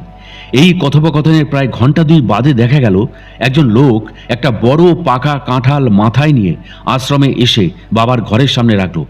ওই ব্যক্তি কাঁঠালটি রেখে কারোর সঙ্গে কোনো কথা না বলে বাবাকে প্রণাম করে চলে গেল। লোকটি চলে যাওয়ার পর বাবা লোকনাথ একজনকে ডেকে বললেন, এই কাঁঠালটা এখনই ভেঙে ওই দুজন ভদ্রলোককে খেতে দাও। এরা যথেষ্ট খাবার পর যদি কিছু অবশিষ্ট থাকে তবে আশ্রমের সকলকে বেঁটে দিও। আশ্রম সেবক কাঁঠালটি ভেঙে ঢাকার দুই ভদ্রলোককে খেতে দিল। সামনে পাকা কাঁঠাল দেখে ওই দুই শহুরে ভদ্রলোকের অবস্থা তখন যে খুবই করুণ। তারা ভাবতে লাগলেন, যে কথা তাদের নিজেদের মধ্যে গোপনে হয়েছিল বাবা কি করে সেই কথা শুনতে পেলেন এবং এই অকালে এমন পাকা রসালো কাঁঠাল কোথা থেকে তিনি নিয়ে এলেন? বিস্ময়ে তাদের মুখের কথা কিন্তু আর ফুটল না। এতক্ষণে তারা বুঝতে পারলেন যে তাদের সামনের এই ব্যক্তি কেবল অসামান্য অলৌকিক শক্তির অধিকারী নন, তিনি একজন অদ্বিতীয় মহাপুরুষও বটে। শ্রদ্ধায় ও সম্ভ্রমে তাদের মাথা লোকনাথ বাবার সামনে নত হলো এবং তারা তখন বাবার কাছে কৃপা ভিক্ষা করলেন। বারদিতে লোকনাথ বাবাকে প্রতিদিনই প্রায় এই রকম পরীক্ষা দিতে হয়েছে এবং হয়তো আজও ভক্তদের কাছে তার স্বরূপ চেনাবার জন্য এই পরীক্ষা দিয়ে যেতে হচ্ছে। কবে তার ভক্তরা বুঝবেন যে তিনি রয়েছেন কেবল ভক্তদের কৃপা করবার জন্য? এক ব্রাহ্মণ বহু গণৎকার বহু জ্যোতিষীকে কোষ্ঠী বিচার করিয়ে জানতে পারেন তার ৬২ বছর বয়সে মৃত্যু হবে। তিনি ঠিক করেন ৬২ বছর বয়স হলেই তিনি কোনো তীর্থে গিয়ে বসবাস করবেন যাতে তিনি তীর্থস্থানে মরতে পারেন।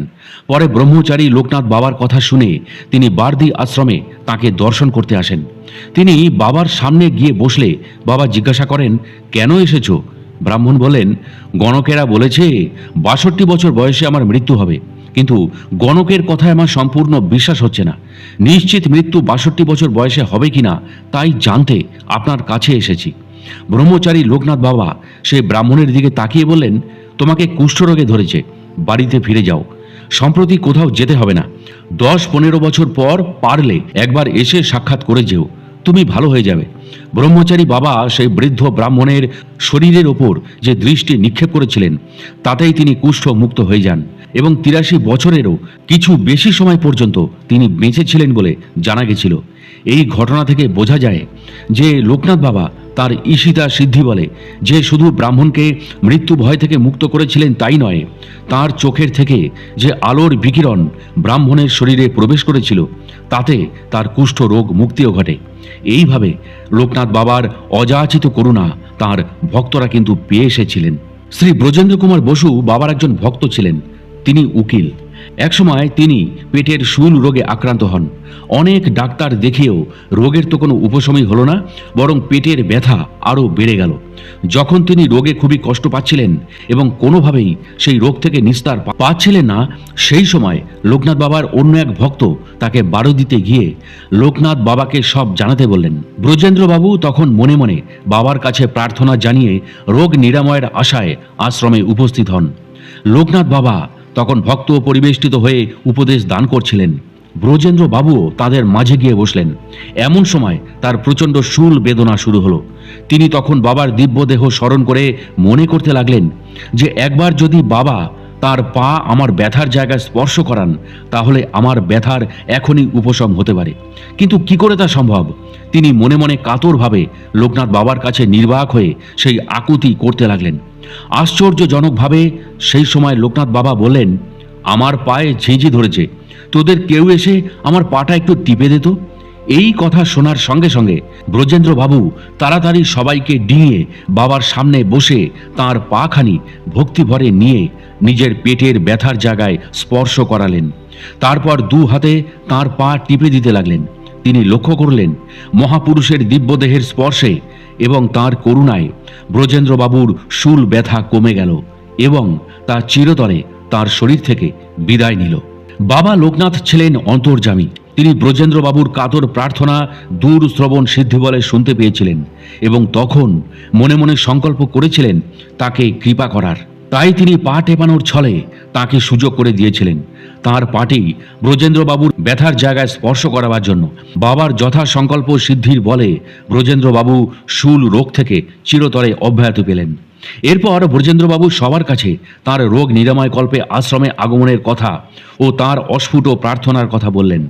ভক্তরা পরম বিস্ময় উপলব্ধি করল যে লোকনাথ বাবাকে মুখে কিছু না বললেও ভক্ত মনের আকুতি ও প্রার্থনা শুনে বাবা কিভাবে এইরকম একটা রোগ থেকে এক স্পর্শে ব্রজেন্দ্রবাবুকে মুক্ত করে দিলেন। ব্রজেন্দ্রবাবু তখন ভেবেছিলেন বাবার অহৈতুকী কৃপায় তার ব্যথা সেরে গেল। তিনি কি এটা ভাবতে পেরেছিলেন যে বাবা তাকে ব্রহ্মপদ লাভের সুযোগটাও তার সাথে করে দিয়েছিলেন? এই সম্পর্কে একদিন বাবার এক ভক্ত তাকে বললেন, বাবা শুনেছি ঐশী শক্তি বলে যদি কোনো রোগীর রোগ সারিয়ে দেন তবে তাকে সেই রোগ গ্রহণ করতে হয়। আপনি তো কত রোগীর রোগ সারিয়ে দেন, আপনি সেই রোগগুলি গ্রহণ করেন না তো? করুণাময় বাবা লোকনাথ বললেন, কোনো রোগীর ওপর আমার মনে দয়া হলেই আমি ঐশী শক্তিতে তার রোগ সেরে যায়। কোনো রোগী আমার শরণাপন্ন হলে আমি সুস্থির থাকতে পারি না। আমার থেকে দয়ার ধারা বয়ে গিয়ে রোগীকে সুস্থ করে দেয়। কোনো ভক্তের জন্য আমার হৃদয় বিগলিত হলেই সেই ভক্তের উপর আমার কৃপা বর্ষিত হয়। ভক্তটি তখন প্রশ্ন করে, বাবা কি করলে আপনার দয়া পাওয়া যায়? লোকনাথ বাবা বললেন, আমায় তুষ্ট করলেই আমার দয়া পাওয়া যায়। ভক্তটি তখন জিজ্ঞাসা করে, আপনি কিসে তুষ্ট হন বাবা? তখন বাবা লোকনাথ বলেন, তা তো আমি জানি না, তবে কোনো ভক্ত আমাকে নিজের মনে করে আপন করে ডাকলেই তার জন্য আমার প্রাণ কেঁদে ওঠে, আমার হৃদয় বিগলিত হয় এবং আমার করুণাধারা তার ওপর বর্ষিত হয়। অনেক সময় লোকনাথ বাবার এই অযাচিত করুণার অমর্যাদাও ভক্তরা করেছে। এবার সেই রকম কিছু ঘটনার উল্লেখ প্রিয় দর্শক ও শ্রোতা আপনাদের সামনে করব। একদিন বারদির আশ্রমে কয়েকজন লোক নানা ধরনের পূজা সামগ্রী নিয়ে উপস্থিত হলো। জানকীনাথ ব্রহ্মচারী তাদের জিজ্ঞাসা করলেন, তোমরা কিসের পূজা দিতে এসেছো? লোকটি বলল, আমরা মানসিক শোধ করতে এসেছি। এই মানসিক শোধ না হলে আমাদের রোগী সুস্থ হবে না। জানকীনাথ তখন জিজ্ঞাসা করলেন, তোমরা কার মানসিক শোধ করতে এসছো? তখন সেই লোকগুলির মধ্যে একজন বলল, বছরখানেক আগে আমাদের এক আত্মীয়কে সাপে কামড়ায়। সাপের তীব্র বিষ তখন সারা দেহে ছড়িয়ে পড়ে এবং সে মৃতবৎ হয়ে যায়। আমরা প্রথমে বৈদ্যকে ডাকি, কিন্তু সে কিছুই করতে পারল না। তখন আমরা ওঝা ডাকি, সে শত চেষ্টা করেও দেহ থেকে বিষ নামাতে পারল না। অবশেষে আমাদের গাঁয়ের কিছু লোকের পরামর্শে আমরা বাবা লোকনাথের কাছে মানত করলাম। সাপে কামড়ানো লোকটির মা বাবা লোকনাথকে স্মরণ করে বলেন, হে ব্রহ্মচারী বাবা, আপনি আমাদের ছেলেকে বিষ মুক্ত করে দিন। আমরা আপনার নামে পূজা মানত করছি। এই মানত করার সঙ্গে সঙ্গে রোগীর শরীর থেকে বিষ নামতে শুরু করলো। ধীরে ধীরে সে সম্পূর্ণ সুস্থ হয়ে উঠল। যখন ছেলে সুস্থ হয়ে উঠল তখন বাড়ির কেউ কেউ বলতে লাগলো, ওঝা বা বৈদ্যের চিকিৎসাতেই ছেলেটি সুস্থ হয়ে উঠেছে। ব্রহ্মচারী বাবার কৃপায় কিছুই হয়নি। সবাই মিলে ছেলের মাকে বোঝালেন যে ওঝা বৈদ্যের চিকিৎসায় যখন ছেলে ভালো হয়ে উঠেছে তখন আবার ব্রহ্মচারী বাবার নামে পূজা দিতে যাবার দরকার কি? 5 জনের কথায় ছেলের মা বশীভূত হয়ে নিজের সত্য রক্ষা করলেন না।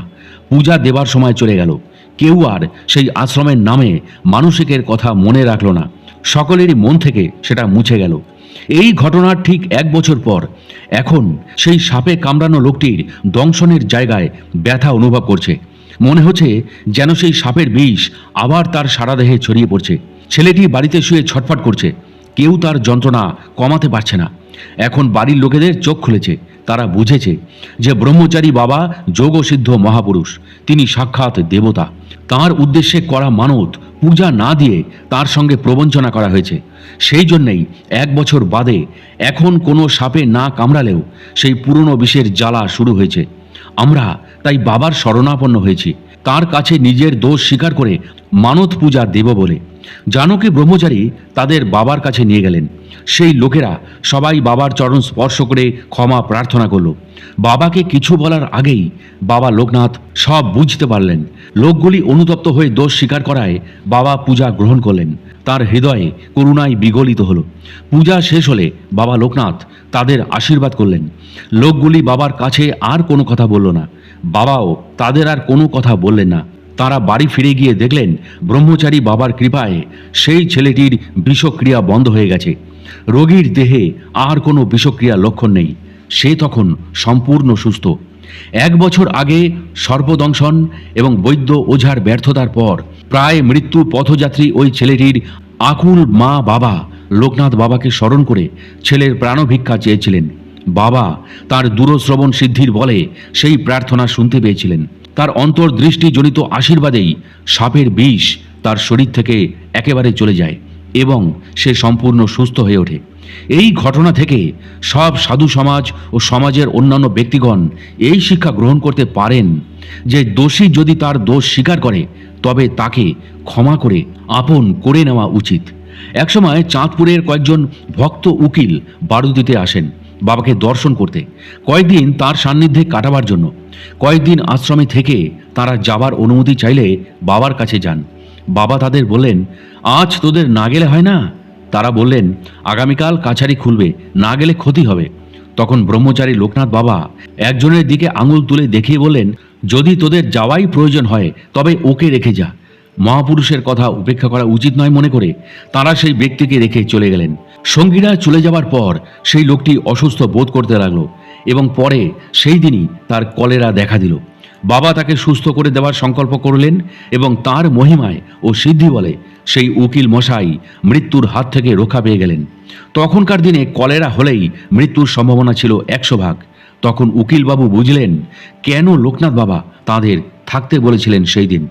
পণ্ডিত শ্রীহরি বিদ্যালঙ্কার মশাই সমাজের একজন গণ্যমান্য ব্যক্তি বলে তখন পরিচিত ছিলেন।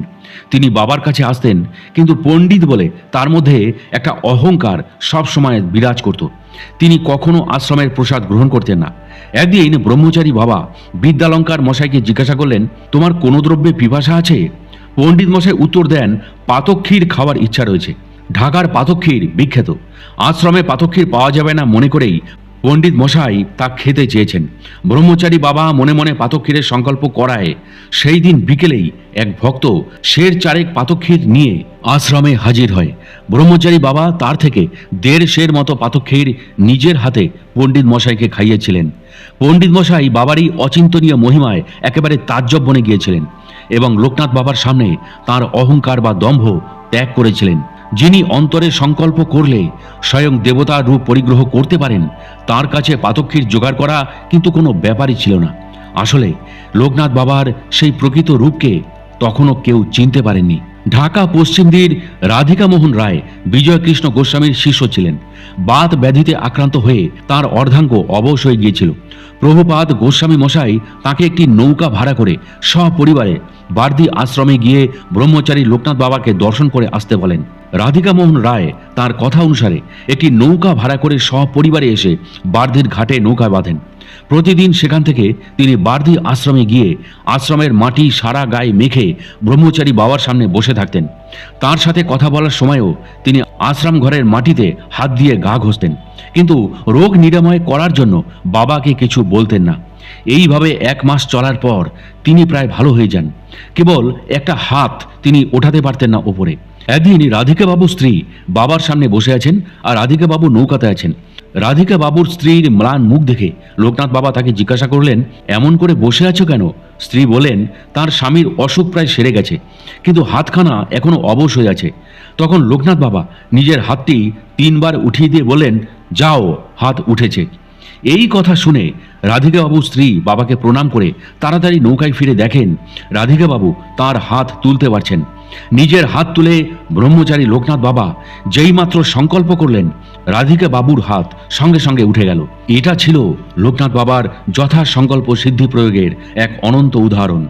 বাবা লোকনাথ যথা সংকল্প সিদ্ধি প্রয়োগ করে আরেকজনকে এমন অদ্ভুতভাবে রোগমুক্ত করে দিয়েছিলেন।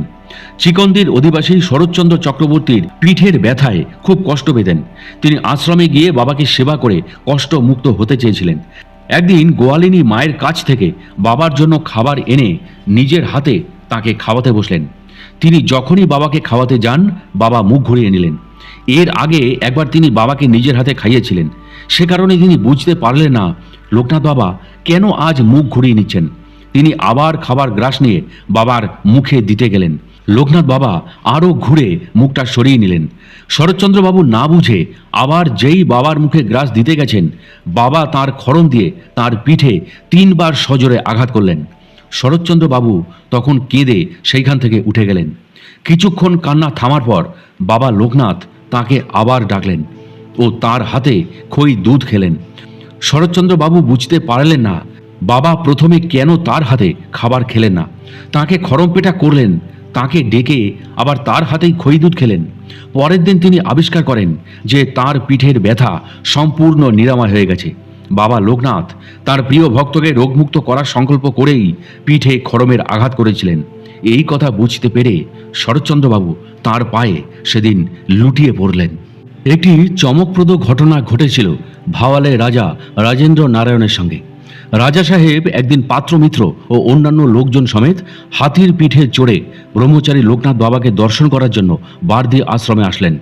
বাবাকে দর্শন করে চরণ বন্দনার পর সকলে প্রসাদ পেলেন।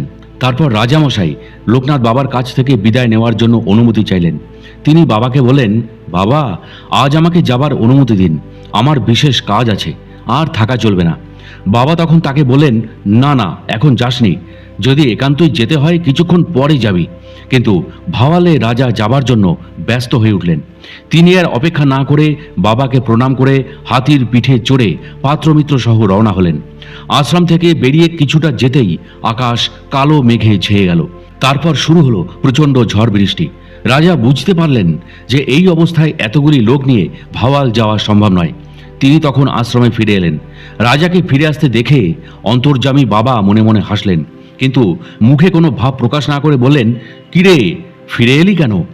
রাজা বিনীতভাবে বললেন, ঝড় বৃষ্টির জন্য ফিরে এলাম, এই ঝড় না থামলে যাবার তো উপায় নেই। বাবা হেসে বললেন, বেশ বেশ, ভালোই করেছিস। কিছুক্ষণের মধ্যেই ঝড় বৃষ্টি থেমে গেল। রাজা হাতির পিঠে লোকজন নিয়ে আবার রওনা হলেন। এবারও কিছু দূর যাওয়ার পর আবার ঝড় বৃষ্টি শুরু হলো। রাজা আবার আশ্রমে ফিরে এলেন। লোকনাথ বাবা চুপচাপ বসেছিলেন, রাজাকে কিছু বললেন না। রাজার এবার মনে হলো যখনই রওনা হচ্ছেন তখনই ঝড় বৃষ্টি হচ্ছে, আবার ফিরে এলে বন্ধ হয়ে যাচ্ছে। এ তো অদ্ভুত ব্যাপার। এবার তার চৈতন্য হলো যে ব্রহ্মচারী লোকনাথ বাবা তাকে তখন যেতে নিষেধ করেছিলেন, কিন্তু তিনি বাবার কথা অগ্রাহ্য করে রওনা হয়েছিলেন। লোকনাথ বাবা সাক্ষাৎ শিব, তাঁর দেহে সব দেবতা বিরাজ করেন। তিনি সেই পরম পুরুষ, তিনিই আবার প্রকৃতি। তার ইচ্ছায় প্রকৃতির খেলা চলে। তার নিষেধ অমান্য করে রওনা হবার জন্যই প্রকৃতির রোষে বারবার পড়তে হচ্ছে। রাজা নিজের ভুল বুঝতে পারলেন। তিনি তখন বাবার চরণে ধরে বললেন, বাবা, আমায় ক্ষমা করুন। আপনার নিষেধ অমান্য করে যাবার জন্যই আমাকে বিপদের সম্মুখীন হতে হয়েছে। আপনার আদেশ না পেলে আমার কি সাধ্য যে আমি আপনার আশ্রম ত্যাগ করতে পারি? আমার খুব অপরাধ হয়েছে। আপনি কৃপা করে এবার আমাকে যাবার অনুমতি দিন। লোকনাথ বাবার ঐকান্তিক ইচ্ছা ছাড়া যে কেউ বাবার কাছে আসতে পারে না বা তার কাছ থেকে বিদায় নিতেও পারে না। এই কথা রাজা উপলব্ধি করতে পেরেছেন বলেই বাবা সেদিন সন্তুষ্ট হলেন। তিনি এবার বললেন, আচ্ছা যা, আর কোনো চিন্তা নেই, পথে কোনো বিঘ্ন ঘটবে না, নিশ্চিন্ত মনে যেতে পারবি। রাজা ও পাত্রমিত্ররা বাবার চরণে প্রণাম করে বাইরে এসে দেখলেন আকাশ তখন একেবারে পরিচ্ছন্ন, মেঘের চিহ্ন মাত্র নেই। আকাশ দেখে মনেই হবে না যে একটু আগে আকাশ সম্পূর্ণ মেঘাচ্ছন্ন ছিল এবং প্রবল ঝড় বৃষ্টি হচ্ছিল। রাজা হাতিতে চড়ে পাত্রমিত্র সহ নির্বিঘ্নে ভাওয়াল গিয়ে পৌঁছালেন। এরপর থেকে ভাওয়ালে রাজা আর কোনোদিন কখনো বাবার আদেশ অমান্য করেননি। এই লীলার মাধ্যমে লোকনাথ বাবা ভাওয়ালে রাজাকে এই বার্তা স্পষ্ট করে দিতে চেয়েছিলেন যে তিনি নিজেই প্রকৃতি পুরুষ। বিশ্ব চরাচরের সবকিছুই তাঁর দ্বারাই সংঘটিত হয়। কেউ কেউ আবার তার অস্তিত্বের স্বরূপ বুঝতে না পারলেও তার কথা অন্ধের মতো মেনে চলতেন। কিন্তু সঠিক মূল্যায়ন করে এই ব্রহ্মজ্ঞ ঋষিকে খুবই অল্প ভক্তই তখনও সেদিন সবাই চিনতে পেরেছিলেন। বারদি আশ্রম ছিল পুরাকালের মুনি ঋষিদের মতোই। আশ্রমের চারিদিকে অনেক ফুল ফলের গাছ শোভা পেত। লোকনাথ বাবার ঘর বরাবর উঠোনে একটি বেল গাছ ছিল, যেটি ভূমি থেকে 4 হাত পরিমাণ একটি কাণ্ড উঠে 3টি শাখায় বিভক্ত হয়েছে এবং তার শাখা প্রশাখাগুলি উপরের চতুর্দিকে গোলাকারে বিস্তৃত হয়েছে। ওই বেলগাছের গোড়া গোলাকারে বাঁধানো আছে। বাবার অনেক ভক্ত এই বেলগাছ তলায় মাটি মেখে নিরোগ হয়েছে। বাবা নিজে এই বেলগাছ তলায় এসে বসতেন। অনেক সময় ঘরে লোক হয়ে গেলে ভক্তরা এসে এই বেলগাছ তলায় বসতেন। একদিন শ্রীযুক্ত রাধাচরণ বন্দ্যোপাধ্যায় ও মদন মোহন চক্রবর্তী, যারা বাবার একনিষ্ঠ ভক্ত ছিলেন, বাবার ঘরে জায়গা না পেয়ে এই বেলগাছের তলায় বসেছিলেন। দিনের বেলায় তাদের সঙ্গে আরও অনেক ভক্ত বসে আছেন। এমন সময় হঠাৎ মেঘ কালো করে ঝড় বৃষ্টি শুরু হলো। সকলে এক মনে বাবাকে স্মরণ করতে লাগলো, কিন্তু সেখান থেকে সরলেন না। আশ্রমের সব ঘরেই ভিড় ছিল। ভক্তদের ডাক বাবার কানে পৌঁছতেই তার অসীম কৃপায় দেখা গেল বেলগাছের তলায় কোনো বৃষ্টির জলের ফোঁটা পড়ছে না, কিন্তু আশ্রমের অন্য অংশে বৃষ্টি হচ্ছে। যে ভক্তরা বেলগাছের তলায় ছিলেন তাদের গায়ে বৃষ্টির জল পড়ল না। তারা সকলেই বাবার উদ্দেশ্যে সেখান থেকে প্রণাম জানালেন। ভক্তের ডাক শুনে লোকনাথ বাবা আজ্ঞা করেছিলেন তার ভক্তদের বৃষ্টির থেকে রক্ষা করতে। প্রকৃতির কি সাধ্য যে তার আজ্ঞার অবমাননা করে? ব্রহ্মচারী বাবার আজ্ঞা যে অপ্রতিহত। এবার একটি ঘটনার উল্লেখ করা হবে, যার থেকে আপনারা বুঝতে পারবেন যে ব্রহ্মচারী বাবার আজ্ঞা যে কেবল প্রকৃতিই মানতেন তাই নয়, তার আজ্ঞা অবমাননা করা দেবদেবীর পক্ষেও সম্ভব ছিল না। একদিন লোকনাথ বাবা তার ঘরের বাইরে আশ্রমের এক পাশে বসে আছেন। এমন সময় তিনি দেখতে পেলেন রক্ত বস্ত্র পরিহিতা এক রমণী তার সামনে দাঁড়িয়ে আছেন। তার মুখটি ঢাকা আছে, কিন্তু তাতে বসন্ত দাগ স্পষ্ট। বাবা জিজ্ঞাসা করলেন, তুমি কে? সেই রমণী উত্তর দিলেন, আমি মা শীতলা। আমি এই পথ দিয়ে যাব, তুমি পথ ছেড়ে বসো। লোকনাথ বাবা বললেন, তোমার এই পথ দিয়ে যাওয়া হবে না। বাবার কথা শুনে প্রথমে সেই দেবী নীরব রইলেন, তারপর তার একটি পা এগিয়ে দিলেন। বাবা তখন হাত তুলে বললেন, আমি কি কেউ নই? আমি বারণ করা সত্ত্বেও তুমি কি করে অগ্রসর হও? তৎক্ষণাৎ দেবী তার পা পিছনে সরিয়ে নিলেন। এবার দেবী বললেন, আমি কি যাওয়ার পথ পাবো না? আমাকে কি এখানে বন্দিনী থাকতে হবে? লোকনাথ বাবা তখন মা শীতলাকে বললেন, তুমি বন্দিনী হবে কেন? ছাগল বাঘিনী নদীর নিচু এলাকায় যে চর আছে, তুমি সেখানে চলে যাও। খবরদার উঁচু ভূমিতে যেন আর এগিয়েও না। এরপর মা শীতলা বাবার নির্দেশিত পথে সেই স্থান ত্যাগ করেছিলেন। আশ্রমের পিছন দিকে ছাগল বাঘিনী নদী। এই ঘটনার কিছুদিন পর ছাগল বাঘিনীর চর এলাকায় বসন্ত দেখা দিল। সেখানকার ভুইমালি বাড়ির বেশ কিছু লোক বসন্তে মারা গেল। পরিবারের কর্তা তখন বাবার কাছে আশ্রমে এসে তাদের দুর্দশার কথা বললেন। লোকনাথ বাবা তাদের সেই জায়গা ছেড়ে অবিলম্বে চলে যেতে বললেন। সেই পরিবার সঙ্গে সঙ্গে সেই বাড়ি ত্যাগ করল এবং অনেকের জীবন তাতে রক্ষা পেল। এই ঘটনার প্রকৃত তাৎপর্য হলো এই যে লোকনাথ ব্রহ্মচারী ঋষির আজ্ঞা এতটাই অপ্রতিহত যে তা লঙ্ঘন করার শক্তি কারোর ছিল না। একজন নৈষ্ঠিক ব্রহ্মচারী যে পথ দিয়ে চলেন, স্বয়ং দেবতারাও সেই পথ ছেড়ে দাঁড়ান। তপস্যায় সিদ্ধিপ্রাপ্ত হবার পর তাকে ব্রহ্মচারী উপাধিতে ভূষিত করার তাৎপর্য হল তিনি এক হাতে ব্রহ্মাণ্ড ধারণ করার ক্ষমতা ধরেন। বাবা লোকনাথ সেই উচ্চতায় নিজেকে উন্নীত করতে পেরেছিলেন এবং সেই একটি ঘটনার মধ্য দিয়েই তিনি তার প্রকাশ ঘটিয়েছিলেন। রজনীকান্ত ব্রহ্মচারী ছিলেন বাবা লোকনাথের এক অতি প্রিয় শিষ্য। তার কাছে বাবার একটি তৈলচিত্র ছিল। সেই চিত্রটি অতি প্রাচীন হয়ে যাওয়াতে এর কিছু অংশ বিকৃত হয়ে গিয়েছিল বা নষ্ট হয়ে গিয়েছিল। রজনীকান্তের ইচ্ছা হয় চিত্রটি ঠিকঠাক করার। তৈলচিত্রটি সংস্কার করার জন্য তিনি কেদারেশ্বর সেনের কাছে দিয়েছিলেন। কেদারেশ্বর বাবু তখন বিএ ক্লাসের ছাত্র ছিলেন, কিন্তু ছবি আঁকায় তার পারদর্শিতা ছিল। তিনি রজনী ব্রহ্মচারীর একজন অনুগত শিষ্যও ছিলেন। শিল্পী প্রাচীন তৈলচিত্রটি পেয়ে তার সংস্কারের কাজ করার সময় ধারণা করতে পারছিলেন না যে চিত্রটির বিকৃত হয়ে যাওয়া বা নষ্ট হয়ে যাওয়া জায়গাটাই কি করে সারানো যায়। তিনি নিজে লোকনাথ বাবাকে দর্শন করেননি। সেই জন্যই তার মানসপটে লোকনাথ বাবার শারীরিক ভাব বিরোচিত অংশ সঠিকভাবে ঠিক প্রকাশ পাচ্ছিল না। তিনি সে কথা রজনী ব্রহ্মচারীকে জানিয়েছিলেন এবং অনুরোধ করেছিলেন যে তার সঙ্গে এমন কোনো লোকের যোগ স্থাপন করিয়ে দিতে যিনি শিল্পীকে বাবার চিত্রের বিকৃত স্থানগুলির সঠিক ভাব ব্যাখ্যা করতে পারেন।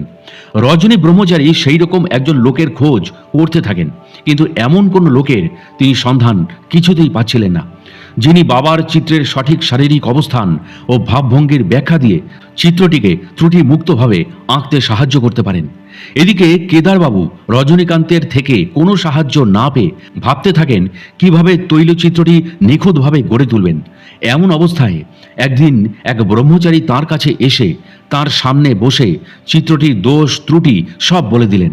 চিত্রটির বিকৃত অংশ কেমন হবে তাও বলে দিলেন। তার কথা অনুযায়ী শিল্পী সঙ্গে সঙ্গে সেই সব জায়গা সংস্কার করলেন। তৈলচিত্রটি সম্পূর্ণ হলো। ঠিক সেই সময় কেদারবাবুকে বাইরে থেকে রজনীবাবু ডাকলেন এবং তাকে বলেন যে তিনি এমন কোনো লোক জোগাড় করে দিতে পারেননি যিনি বাবার চিত্রটি সংস্কারে সাহায্য করতে পারেন।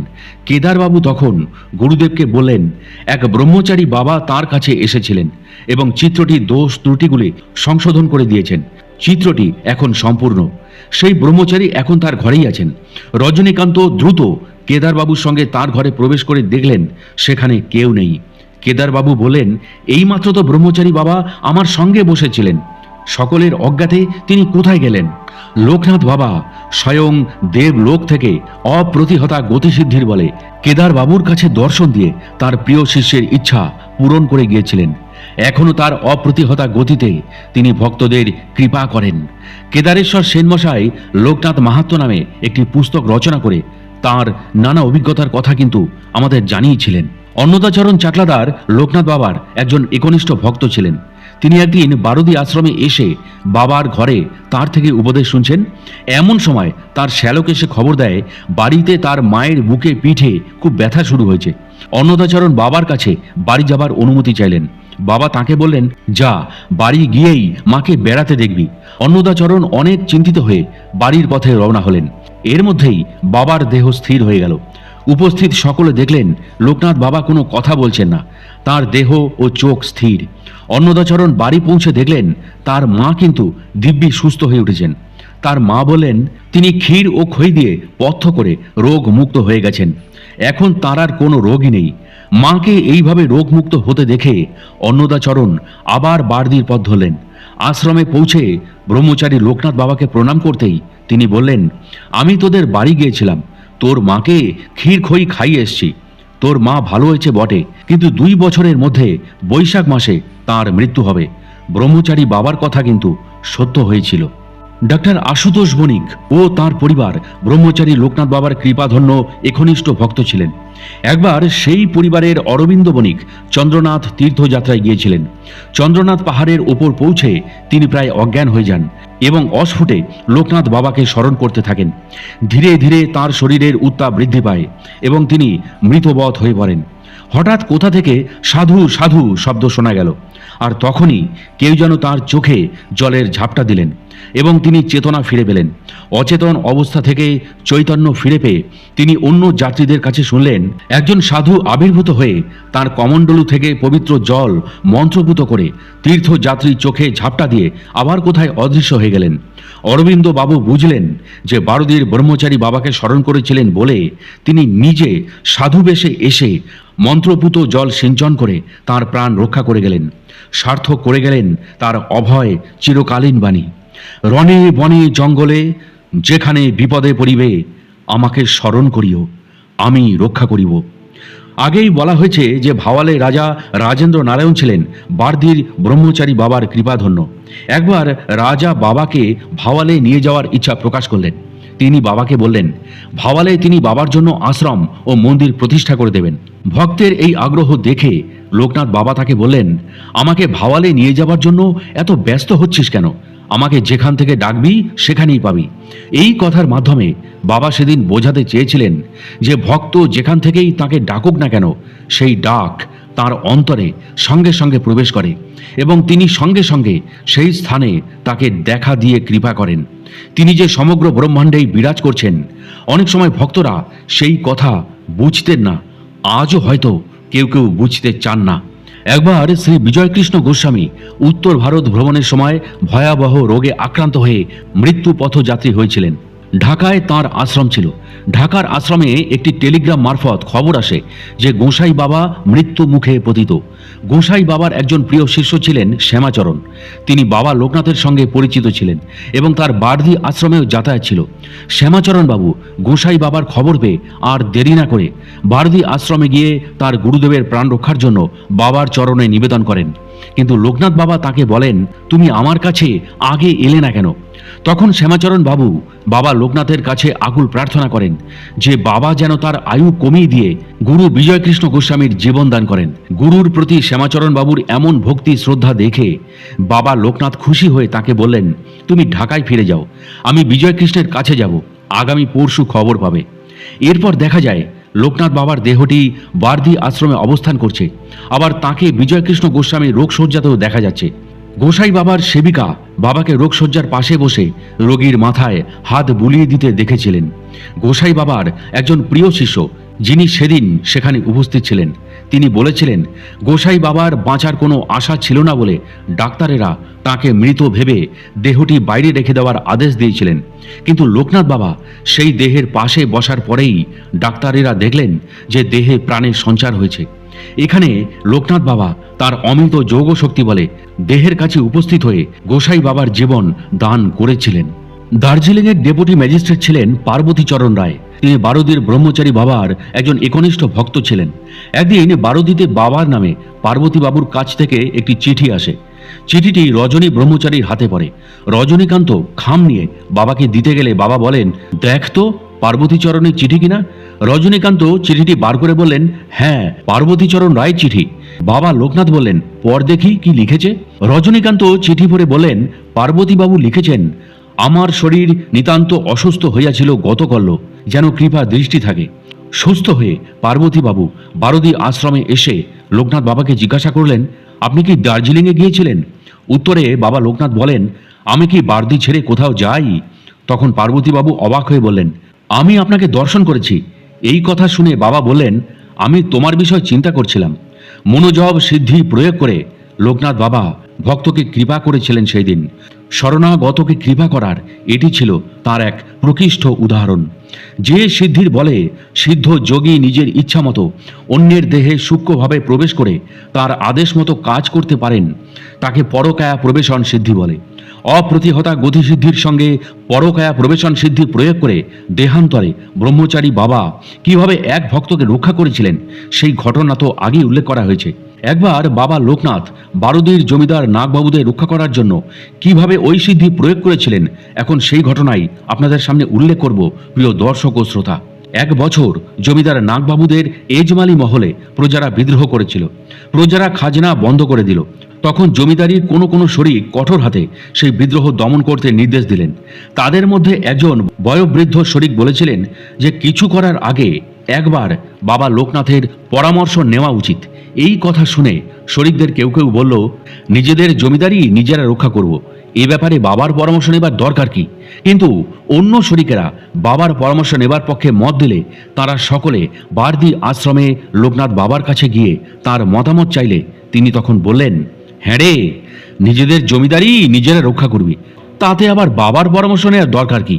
তিনি এই জন্যই একথা বলেছিলেন কেননা সর্বজ্ঞ ব্রহ্মচারী বাবা বাড়িতে তাদের কথোপকথন সব কিছু যোগ বলে জানতে পেরেছিলেন। নাগবাবুরা বাবার এই কথায় বুঝতে পারলেন যে লোকনাথ বাবা তাদের কথোপকথন সব জেনে গেছেন। বাবার কথা শুনে তারা অত্যন্ত ভীত, বিস্মিত এবং লজ্জিত হলেন।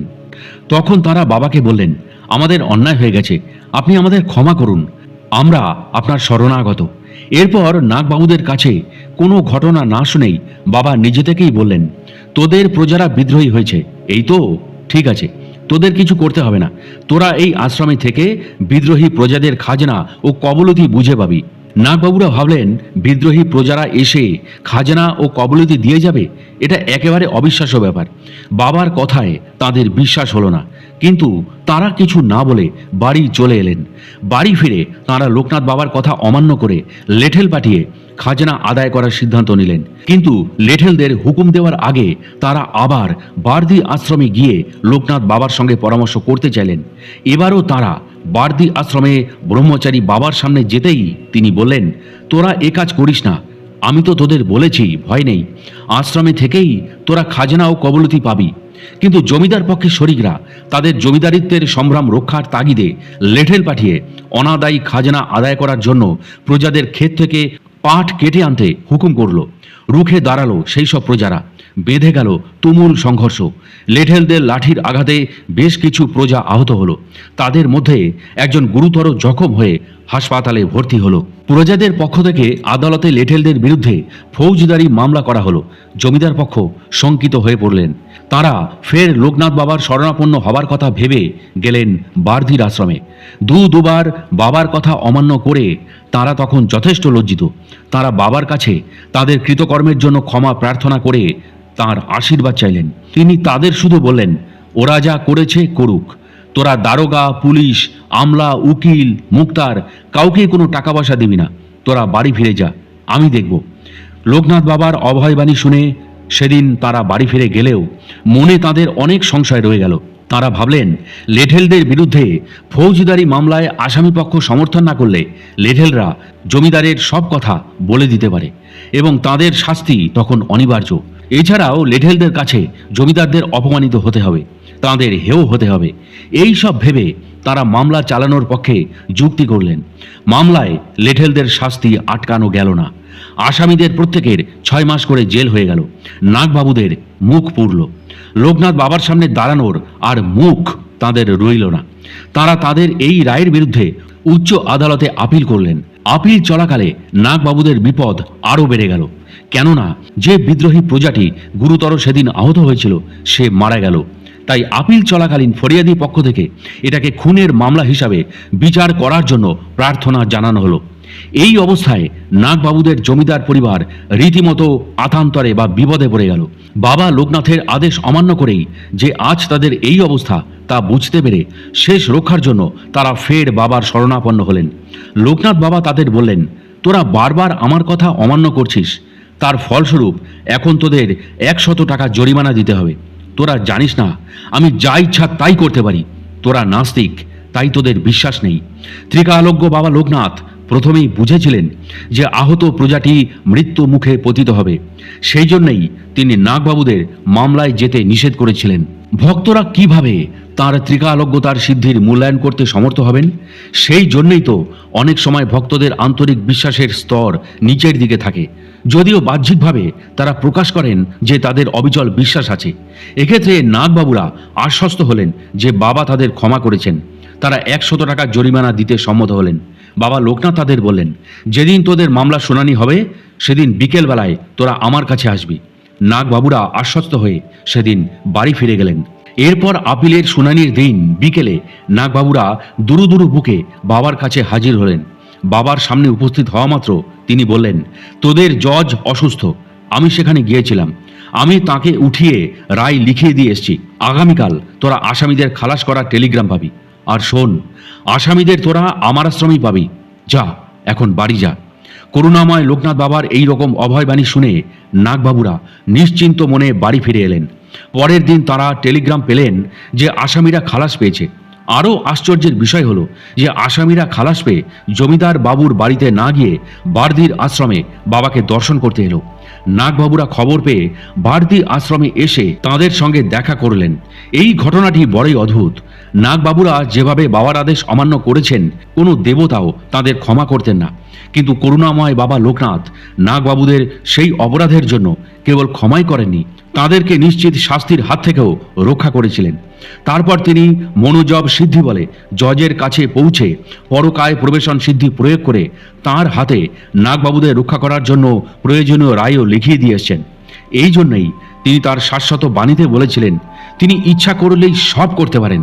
ব্রহ্মচারী বাবার পথ রোধ করে এমন ক্ষমতা কারণ নেই, শুধু দরকার ভক্তদের মনে অবিচল বিশ্বাস। প্রিয় দর্শক ও শ্রোতা, আজকের এই কাহিনীটি আপনাদের কাছে কেমন লাগলো তা অবশ্যই আমাকে কমেন্ট ও লাইক দিয়ে জানাবেন। এবং এই ধরনের কাহিনী নিয়মিত যদি পেতে চান তবে অবশ্যই আমাদের সাধক অলৌকিক রহস্য ইউটিউব চ্যানেলটি একটুও মনে দ্বিধা না রেখে বা সময় নষ্ট না করে এখনই সাবস্ক্রাইব করে ফেলুন এবং পাশের বেল আইকনটিও অল করে দিতে ভুলবেন না। তাহলে আজকের মতো বিদায় নিচ্ছি। খুব শীঘ্রই ফিরে আসছি কোনো মহাত্মা যোগী পুরুষের অলৌকিক জীবন কথাকে নিয়ে।